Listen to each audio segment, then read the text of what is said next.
प्रश्न। लेखिका आशापूर्णा देवी के रचनात्मक विकास पर टिप्पणी कीजिए। उत्तर। नंबर 1। आशापूर्णा देवी का जब जन्म हुआ उस वक्त अंग्रेजी शासन था और ब्रिटिश राज को खदेड़ने की तैयारियां चल रही थी।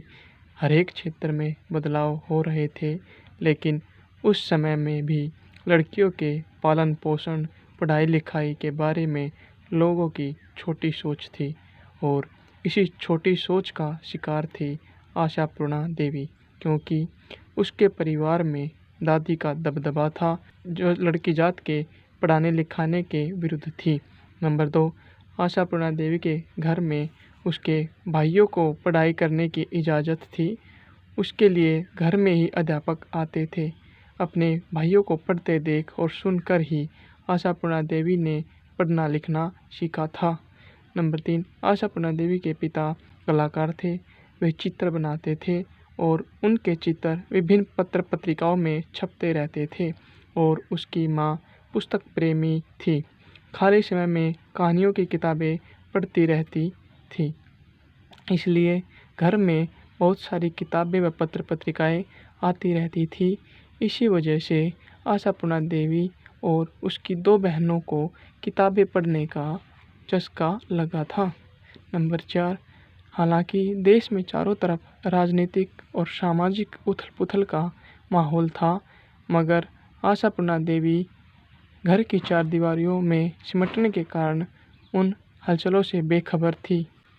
उनके और उनकी बहनों के बीच अक्सर गीत लिखने और उसे स्वरबद्ध करके गाने की होड़ लग जाती। इस तरह आशापूर्णा देवी को लिखने का चस्का लगा। नंबर 5।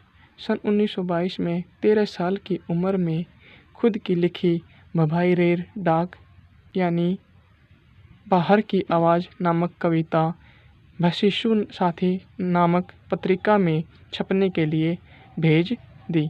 पत्रिका के संपादक राजकुमार चक्रवर्ती को उसकी कविता पसंद आई और आशापूर्णा को पत्र लिखा कि वे अपनी कुछ और कविताएं भेजें। इस तरह उनके लेखन का सफ़र शुरू हुआ। सन 1924 में एक बैंक मुलाजिम से उनका विवाह हो गया। एक घर की 4 दीवारी से निकलकर दूसरे घर की 4 दीवारी में कैद हो गई, लेकिन घर में ही रहकर लिखना पढ़ना नहीं छोड़ा। शुरुआती कहानियाँ बाल साहित्य के लिए थी, लेकिन बाद में बड़ों के लिए गंभीर कहानियाँ लिखना शुरू कर दिया। नंबर 7।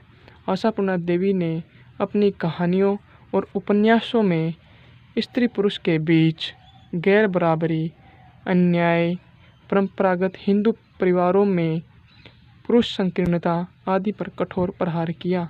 स्त्री को पुराने परिवेश से आधुनिक वातावरण में लाने का प्रयास किया, इसलिए उनकी छवि एक प्रखर लेखिका के रूप में निर्मित हुई।